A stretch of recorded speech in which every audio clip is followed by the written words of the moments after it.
Welcome back to the new Frontline. My name is Siena, and this episode is going to be a little bit different than usual. Usually when I sit down and make these podcast episodes, I research them heavily and I come with talking points and articles that I want to show. But today we have the pleasure of doing a true reaction video, for which I'm kind of excited to do. Recently, I was made aware of a union in New York who are feeling so threatened by the Worker Freedom Foundation that they made a whole 25-minute long podcast episode about us. Plus, they wrote 2 letters to their membership base informing them of who we are and what we do. The union in question is called Social Service Employees Union Local 371, or SSEU 371.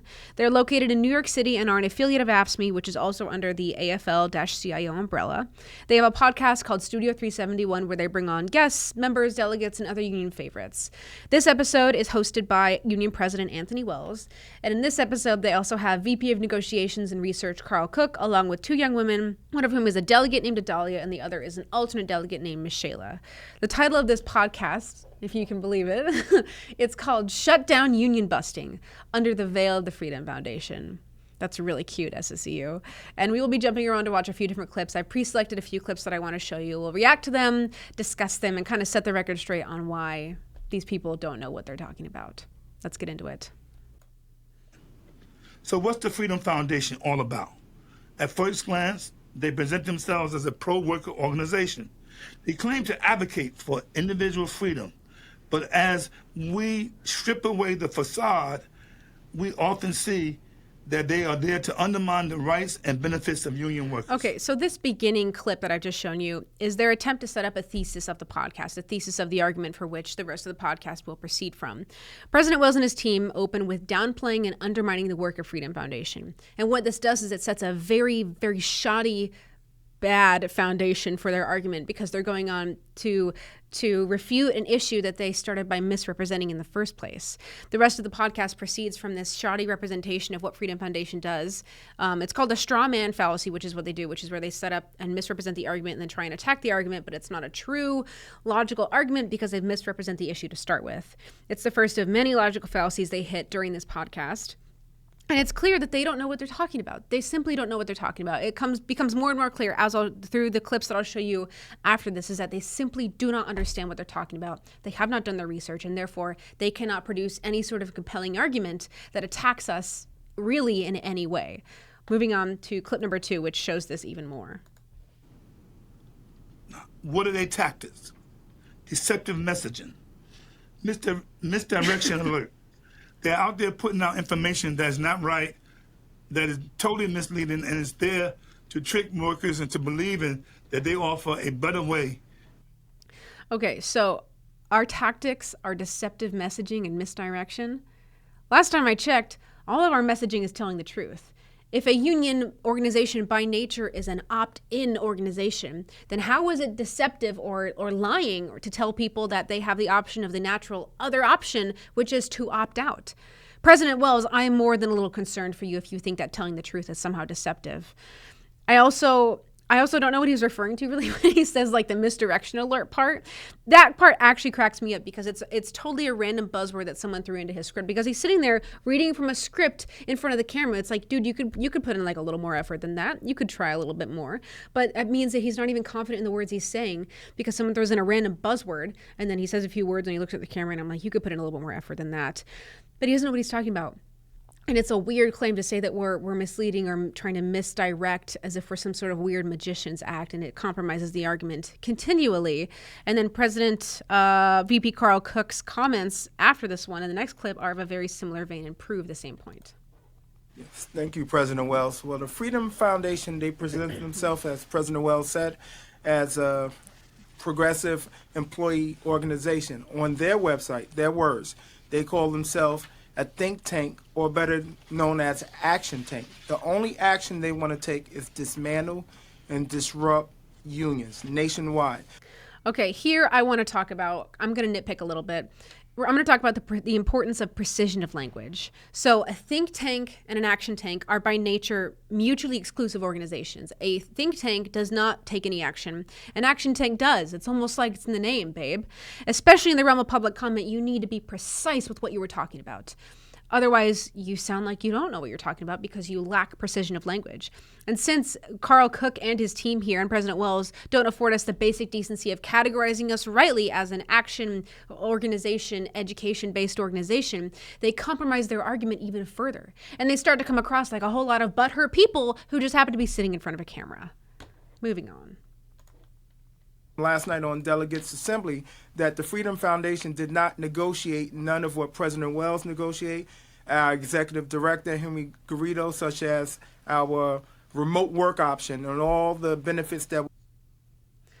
Oh my gosh. See, here, this gets my goat because these people don't understand what on earth they're talking about. They have done no research. And so this whole podcast comes off as stupid because they don't know what they're saying. VP Cook starts complaining about the fact that we don't negotiate on workers' behalfs, which makes no sense because we've never claimed to do that. Complaining about Freedom Foundation not negotiating for workers is the exact same as if I went to a grocery store and I got mad that the kid who begs at my groceries doesn't also take them out to my car and drive them home for me and put them in my fridge.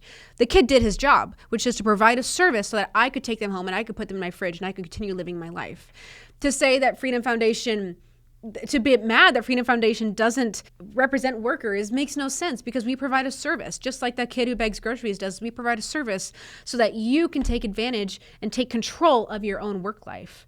You don't need a rando in a union to represent you for you because they don't know the intimate details of your life or your work life. It's so silly to me that he's like, the Freedom Foundation doesn't go. No, girl, we never have. Girl, we never have. Be so for real. Moving on. You have the last voice. However, if we buy into what the Freedom Foundation is selling, you would not have an opportunity to have a voice inside of this union. This also gets my goat. He's saying the quiet part out loud here, and he's saying this as if it's some weird gotcha moment. When you leave your union, of course you don't have a voice in the union anymore.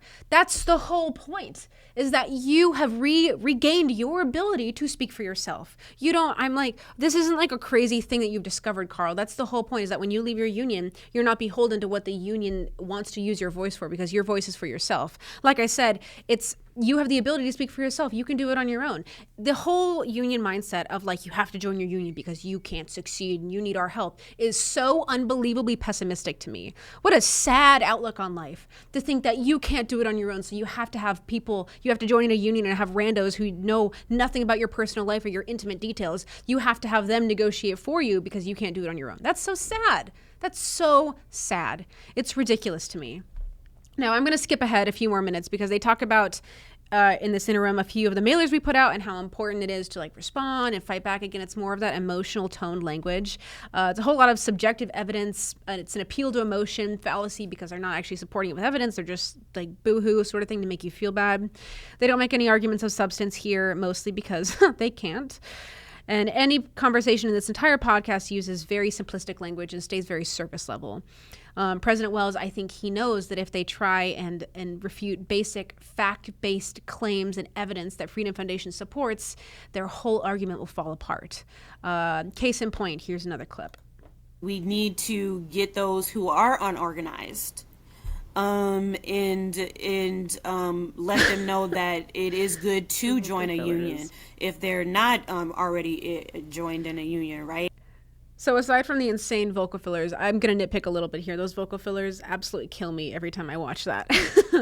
But when they try and promote like an argument, the only argument that Michelle can make here is this wildly subjective claim that it's good to join a union. And I'm picking short clips here for the sake of time, but you can watch this whole podcast, and it's 25 minutes of a nothing burger. It's a big fat nothing burger that is full of emotional appeals and simple language. And if people aren't already in a union, we need to let them know it's good to join a union. Good means nothing. Good is entirely subjective. And she doesn't provide any sort of other points that support the argument they're trying to make, and so it's just hollow. They have nothing to say and they don't know what they're talking about.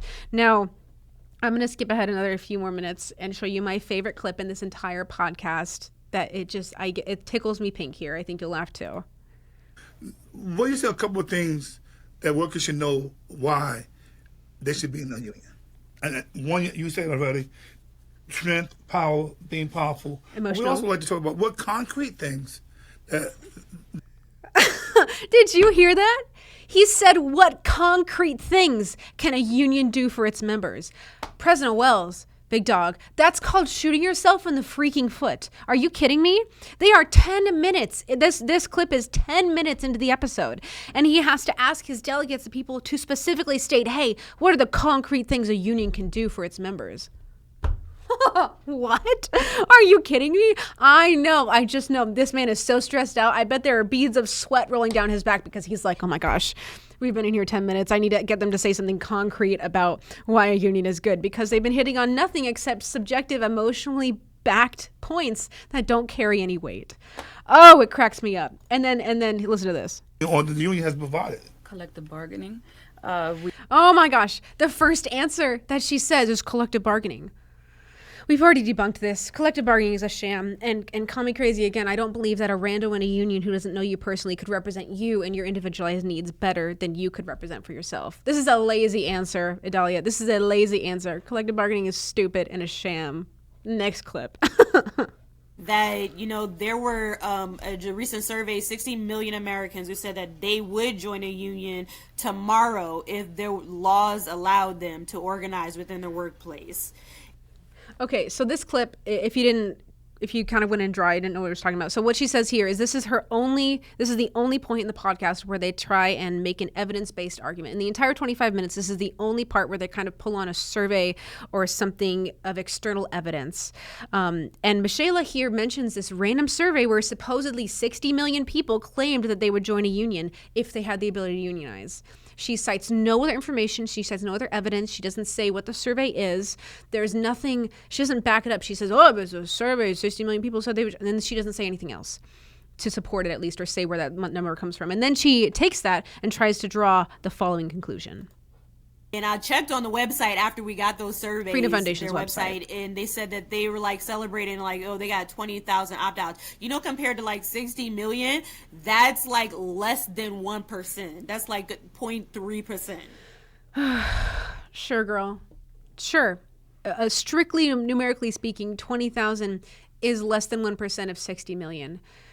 And you could only compare those if you were drawing them from the same data set. But she's drawing from a data set that simply doesn't exist. The 20,000 workers that we helped opt out are 20,000 real workers who were in a union and decided to align their words with their actions and opt out of a union, who made that real concrete choice. They're not part of that 60 million who claimed once on a survey that they would maybe join a union if they were given the chance. You see, these are not the same types of evidence that she's drawing from. So she's taking a random 60 million and trying to say that, oh yeah, the 60 million compared to 20,000 means that 60 million is more or whatever. And it doesn't make any sense. Is that she's drawing on these numbers that have no relation to each other to try and make it seem like Freedom Foundation's work isn't valuable, isn't concrete. But even in doing that, she's committing the argumentum ad numerum fallacy, which is where you appeal that something must be true just because a whole lot of people supported it or backed it or something of that. Sorry to break it to you, girl, but just because there's a whole lot of people who believe a falsehood doesn't suddenly make the falsehood true. The masses can be wrong, believe it or not. And that part cracks me up. Is it's full of fallacies, and it's the one time they try and make a numbers-based argument, they can't even do that because the numbers they're drawing from don't make sense. Their numbers are not from the same data set. And it cracks me up, and it's so silly. And honestly, that seems like a good place to stop because I could keep going. If you want to watch this episode on your own, I will link the entire video in our episode description, along with the letters that both President Wells and VP Cook sent to their entire membership base. And truly, we can laugh about the absurdity of this podcast, but what's most important here, I think something we can all take from this, is that if the work of Freedom Foundation was really, really baseless and nothing to worry about, then SSEU wouldn't have made a 25-minute long podcast sitting in front of a camera complaining about us. So I think the simple existence of this podcast proves that there is validity and truth to the work that we do. Now, I say it every time, this is my favorite line in the whole podcast, but the fight for tomorrow starts today. In fact, it starts right here and right now. Thanks for watching. I hope you enjoyed this reaction video, and I'll see you next time. Those who say that we're in a time when there are no heroes, they just don't know where to look.